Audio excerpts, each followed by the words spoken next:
Welcome to the Spurs Pursuit. I'm Martin Frank and I'll be presenting this therapy session for us Spurs fans because that is quite frankly what we all need right now.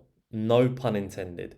So Spurs took on Fulham yesterday at Craven Cottage and it ended in defeat. We lost 2-1, 10th consecutive game in a row where Spurs are winless. This is the worst record dating back to 1994.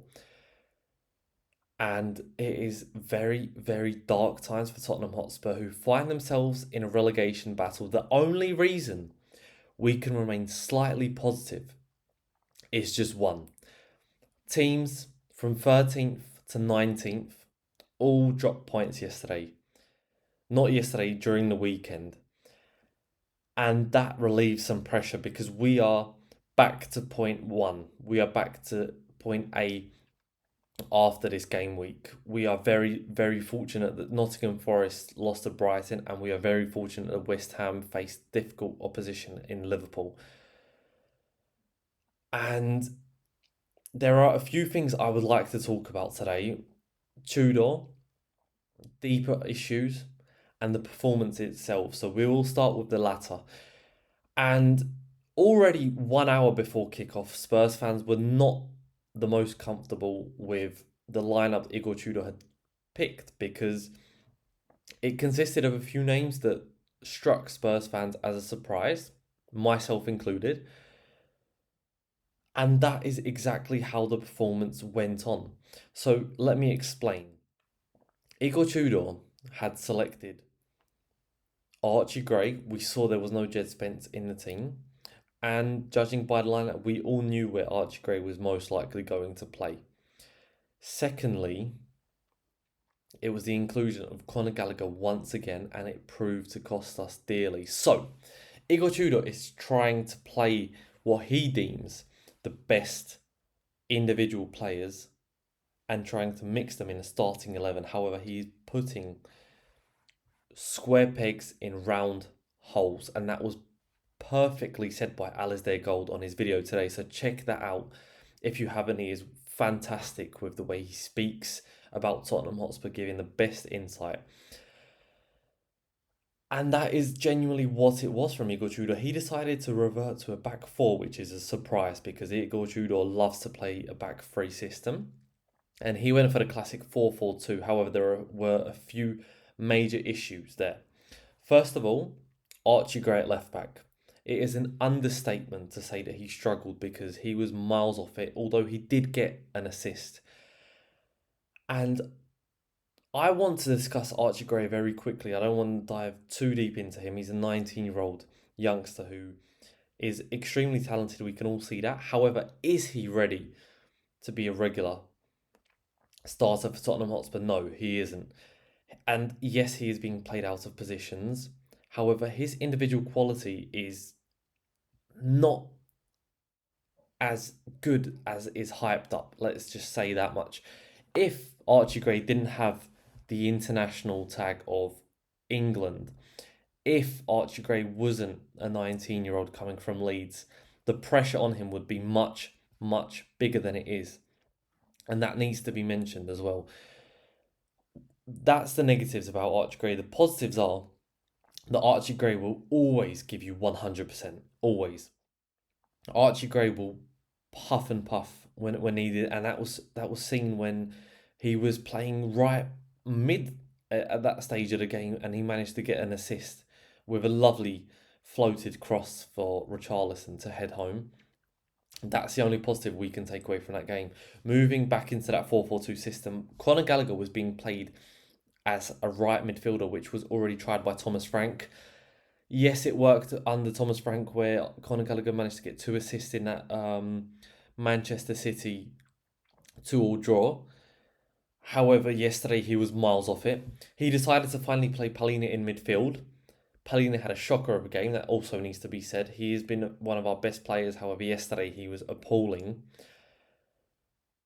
But the reason being is that 4-4-2 system allowed Fulham to exploit the space in the middle. They were always one man extra in the middle, and they used that to dominate transitions, every single time. They were mainly targeting Archie Gray's left back position. However, the amount of times they broke through the middle because Palini and Bissouma were outnumbered. Again, was that the right option to pick?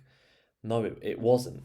Moving forward, Dominic Solanke was played as a number 10, and we have mentioned that, or Igor Tudor specifically has mentioned that in the area or in the position we face currently, you need to find goals from somewhere. And that, in my opinion, is Dominic Solanke, because he came from Bournemouth for a very large transfer fee, and he is your best striker. He has not been prolific for Tottenham. However, he has the qualities to be prolific for Tottenham. And you cannot play him as a number 10 and play Xavi Simons as a left midfielder. We will get into Xavi Simons slightly later on, but let's dive into the game. So it's 6th minute, and boy oh boy, is it Tottenham Hotspur heritage. The same situation from last week from the North London derby, where Kolo Muani has two hands on the back of Gabriel Magalhaes, happens today again. Raul Jimenez has two hands on the back of Radu Dragusin.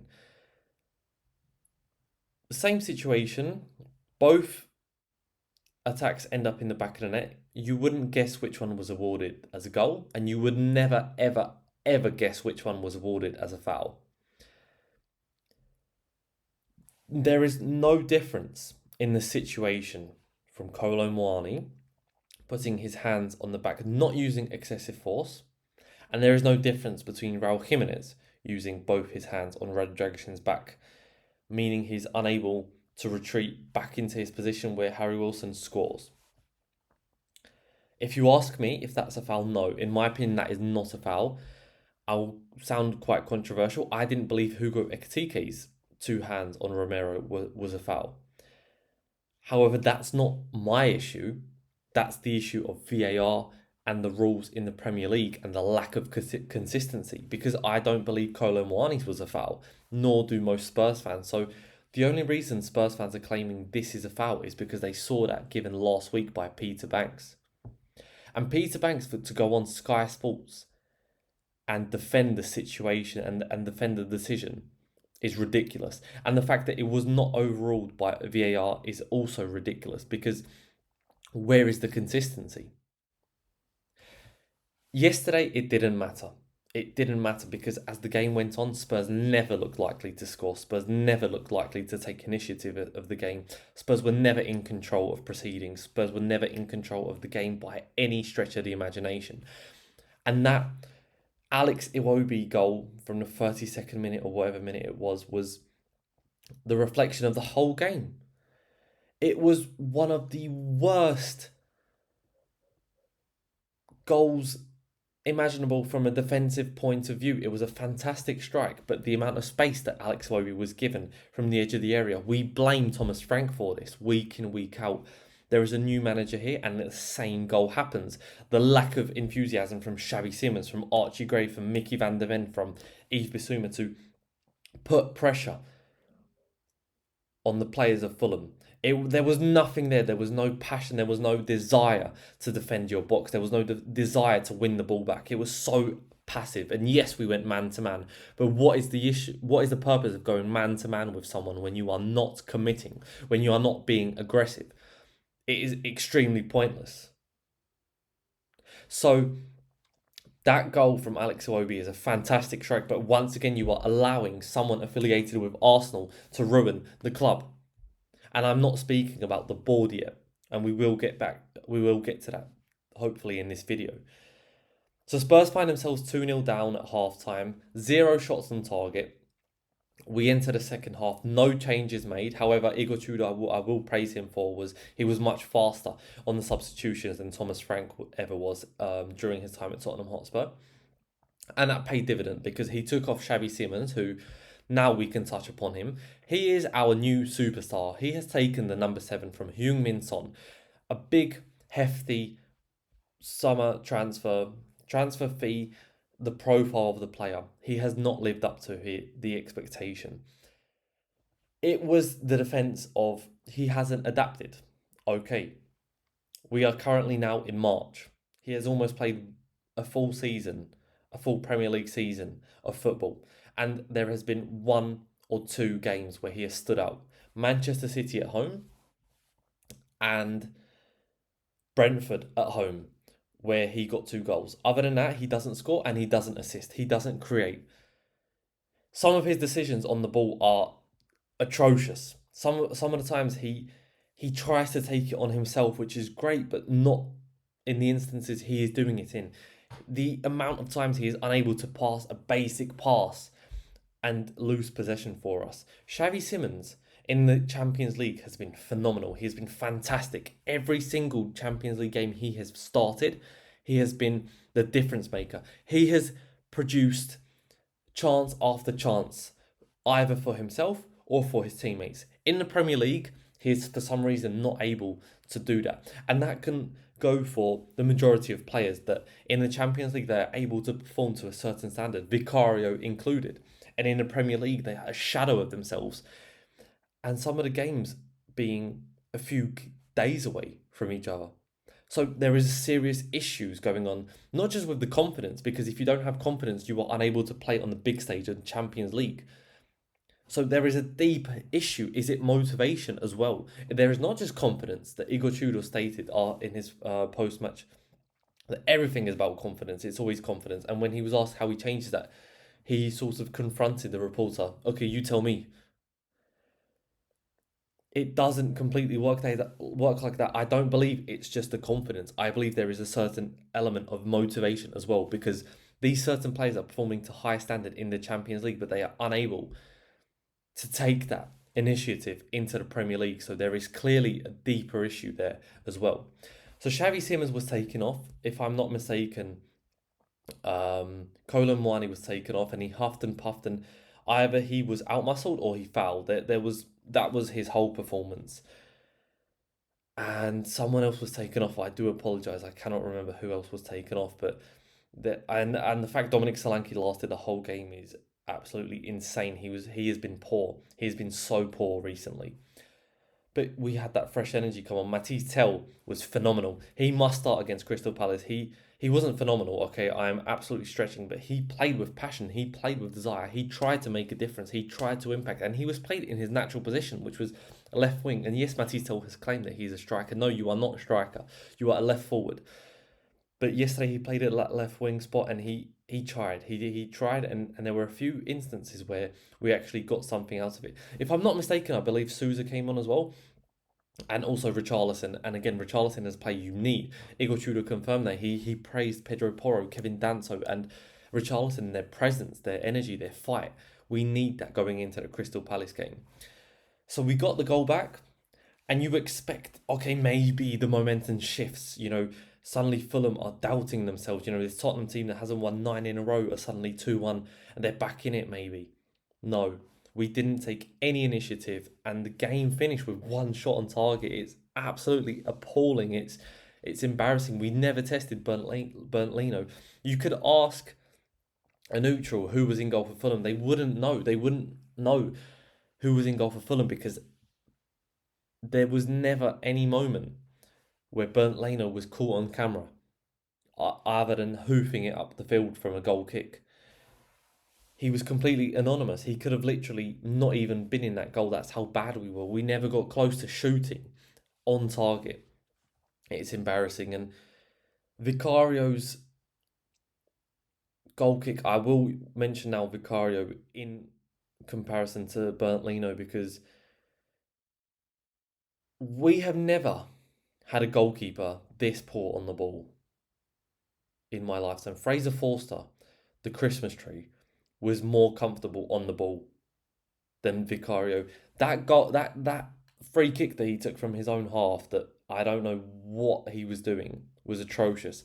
And there is a stat going around from Vicario's performance yesterday, that from the long distance kicks that he took, none of them found their desired target. Every single successful pass that Vicario made was a short pass to one of the centre-backs.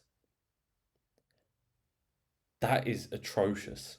And how bad must Kinski actually be to not get into this team? Because Vicario has been an embarrassment.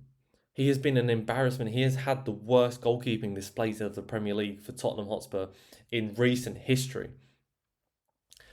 And yes, Kinski showed last year when Vicario was out injured a few positive signs, especially with his kicking. However, he showed how unreliable he can be in goal, whether that's the Aston Villa FA Cup game that we can look back to, or it's the Arsenal North London derby at the Emirates where Trossard's goal should have been saved. So Kinski is clearly not the goalkeeper we think he is.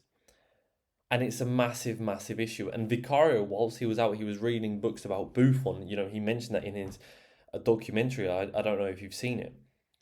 What did Buffon tell you in that book? Because since you've come back, yes, that Europa League run was great. However, if Mickey van der Ven didn't save you in the Europa League final, we probably would have lost that.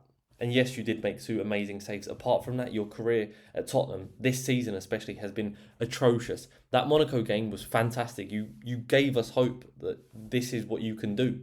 However, on the ball, you are so unreliable and you push the team backwards.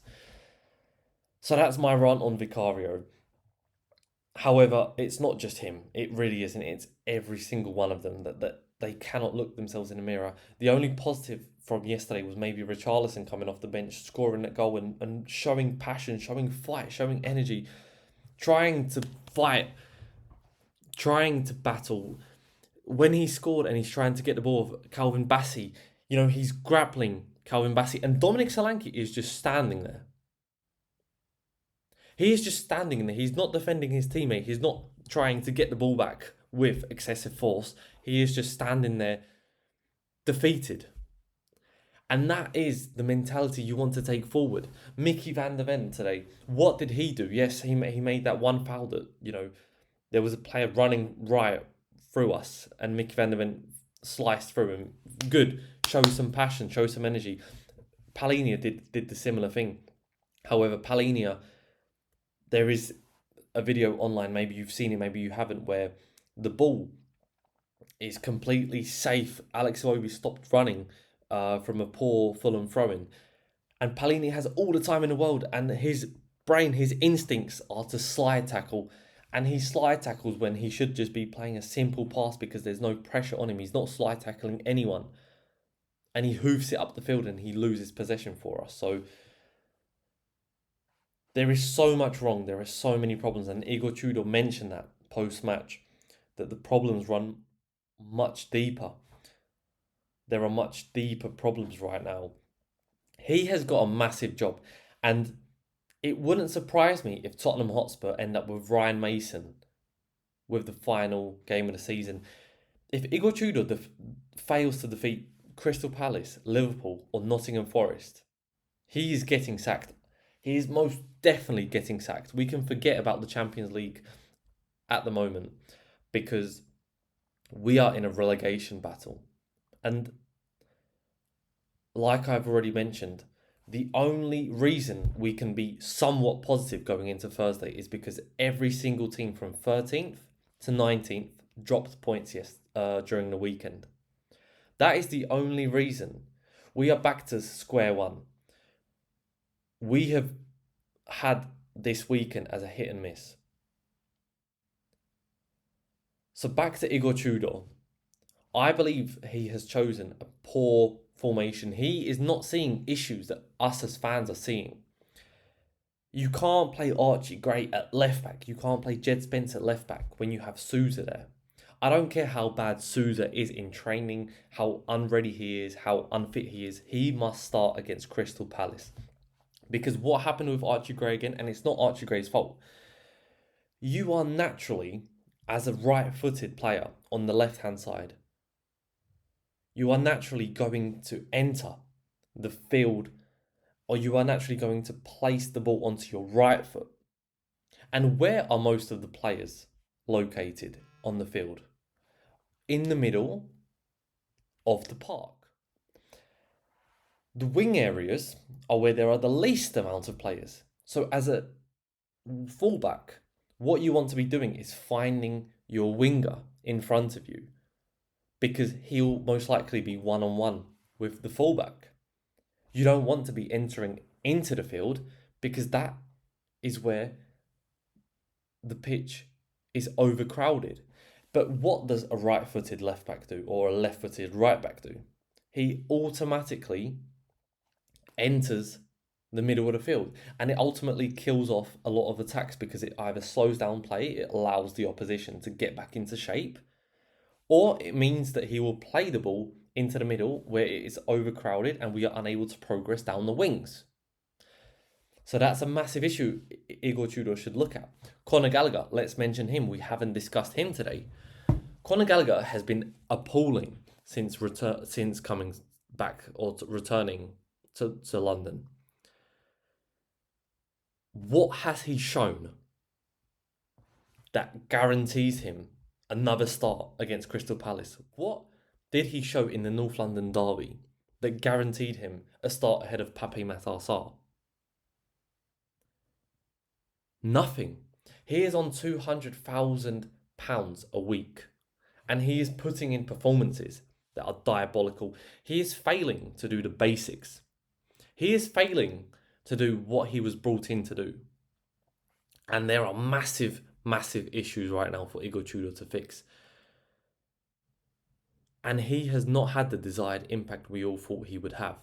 Because what is the difference between Thomas Frank and Igor Tudor right now in performances? Nothing. Shots on target, again, appalling. We are unable to defend our own box. We are unable to defend the edge of our area. We are unable to attack. We are unable to do anything on the field. And right now we are in such a mess. It is not a coincidence that we are the worst team in the Premier League based on form. We are 20th. We have got 1 win or 2 wins in our last 19 fixtures in the Premier League. If Thomas Frank didn't have that positive August-September period where we only lost 1 game, we would be chasing West Ham. And with the confidence and with the motivation these players are currently showing, we would be down. And this brings me to my next point, my final point of today. Sorry that my camera is trying to focus me into the middle. I do apologise with that. However, this brings me to the point of the board.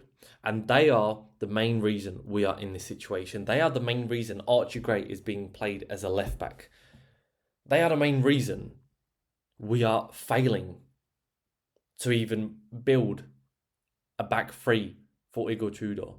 Because A, there is no one fit, and they weren't fit already in January. 2, the lack of recruitment for ready-made players is coming back to bite us. And maybe the Championship is a form of escapism for Tottenham. Because the amount of pressure that would come on the board, on the owners, would be unbearable. And I believe there would be a massive opportunity to sell the club. Because if we genuinely fell into the Championship, our fans would be an absolute meltdown. It's already getting worse and worse week in, week out. But imagine West Ham picked up points. Imagine Nottingham Forest picked up points and it's just between us and West Ham. Can you imagine that? West Ham face Aston Villa in recent fixtures. Aston Villa have been shocking recently. Who says that West Ham cannot pull a lucky win out the box? And suddenly there is a 1-point gap if we fail to win. There are massive issues at the club. Look, as I've mentioned, the 10 winless games that we are on, it all started after the Crystal Palace victory. So can Crystal Palace be the team that sort of help us escape and help us restart the engine? Maybe. There will be a positive reaction. I do believe that. I do believe there will be a positive reaction at home. I believe the fans will be... One thing that needs to be mentioned about the fans, Vicario this season has come out. Pedro Porro this season has come out. There have been a lot of players that have come out. Thomas Frank regularly criticised the fans The fans have been phenomenal. The fans at Craven Cottage were phenomenal. They were behind the team, and they should not have been behind the team after the 10th minute, because the team showed, you can sometimes tell what the team will be, what the game will be like based on the first few minutes, based on the first few kicks of the game. And it was evident that our players were so passive. They were so devoid of any fight, of any spirit, of anything, of any cohesion, that the fans should have literally walked away. And I saw at the end of the video that, at the end of the match, that the away fans were actually clapping the team, and I was kind of confused. I really was, because there was nothing to clap about for those players. Yes, they are in a poor position, that they are, a lot of them are playing in positions that they shouldn't be playing. A lot of them are on low confidence, but they have one job. They have one job, and that is to perform once a week to a certain standard, and they have failed to do that for, at least in the Premier League, for almost a year and a half now. So why are we clapping the players? Why are we not letting them at the end of the game know this is not acceptable? Yes, I understand that they need the help, they need the support of every single fan, and we need to be as one. I get that. But it is extremely infuriating for these Tottenham fans that are travelling, these Tottenham fans that are tuning in their free time to watch this garbage week in, week out. And the players are responsible as well. We can't now hide behind the manager, because it's the same issues. Igor Tudor has been brought in to fix the issues of his predecessor, and his predecessor had come in to fix the issues of his predecessor, and nothing's changed. So we need to look at the players. Conte's run will be 3 years old this month, I think in 2 weeks' time. What has changed since his run? What doesn't count anymore from his run? Everything is true that he said. And Igor Tudor's very prickly responses yesterday were giving that vibe of Antonio Conte, and you can tell there is that Italian bit of him. There is also that Slavic blood flowing through his veins that he will explode sooner or later if results don't start coming our way. And what will he exploit? He will exploit the same problems that Conte exploited. There is no doubt about it. Vinay Venkatesham and Johan Lang are two incompetent individuals who are in roles that they have never been in. So they are also not completely responsible. And again, it's the same as the players. The players are a reflection of off-field proceedings. The things that happen on-field are the reflection, of the things off the field. And that is simply the case. Johan Lang and Vinay Venkatesham are in roles that they have never been in before. Johan Lang is a senior scout. He is not a director of a football club. Vinay Venkatesham is not a CEO. He never was. He had different roles at Arsenal, which he succeeded in. He was never that sort of man that was assigned much more serious roles and serious decisions to be made. He was not part of that. He excelled in different things. So again, we are blaming them. However, they have been assigned the wrong roles, similar to our players. We cannot blame Archie Gray playing left back and performing poorly there. We cannot blame Conor Gallagher playing right mid and playing poorly there. We cannot blame Dominic Solanke playing as a 10 and playing poorly there, because none of these players have that position. So we have to look at the owners, and does Championship make them sell the club? Because if we survive, they will not sell. And they are very lucky. They have been very lucky. You look at the players they have managed to put through the academy, some of the players that they have managed to attract. The fact that we got into the Champions League final. The fact that we've won a Europa League trophy. We've been very, very lucky. The owners have been very lucky. Because if some of these things didn't happen, the pressure would be much bigger on them. Maybe they would have spent better. I don't believe they're capable of spending better. The only solution for Tottenham Hotspur is if this club is sold. And back to the relegation battle, I don't know where we are going to pick up points. Yes, certain players will be returning. That will increase the chances because certain players are coming back into their positions. The next player returning from injury, hopefully next week, will be Destiny Udogie.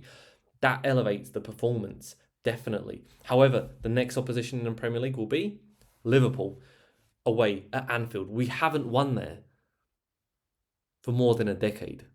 We will not win there this season. And then you look at that Nottingham Forest game at home, and that is massive. That is massive. That is bigger than the Europa League final to a certain extent. Because if you lose the Europa League final, there was never any threat of being in the Championship. Now that threat is real. And if we manage to beat Nottingham Forest, that is a 6-point fixture. Every single Spurs fan wants the season to be over and done with, myself included. And I have had the opportunity to sleep on this Fulham result. And I am slightly confident in the fact that we are playing at home against Crystal Palace. However, that is the only positive I can take. With Crystal Palace struggling for form, Lacroix managed to score the only goal for Crystal Palace during their defeat at Old Trafford, but he was sent off as well. So Riyad will be playing at centre-back, which he is nowhere near the standard of Lacroix. Will he suddenly drop a Sergio Ramos performance like many teams do against Tottenham? Possibly. However, it is the ideal situation to break Crystal Palace, to get 3 points, to calm ourselves, to actually help us enjoy the Champions League final games that we will see for a long period of time with Tottenham Hotspur in it. There are so many things that Igor Tudor must answer as soon as possible, because if he does not win against Crystal Palace, he is on limited time. And it will only be his third game, it doesn't matter. Desperate times call for desperate measures. Thank you for watching this video, this rant. Let me know in the comments if you agree with my stance. Without further ado, I will be uploading a video with player ratings and a review, or a preview, should I say, for Crystal Palace on Thursday. Thank you for watching and have a lovely rest of the day. See you later.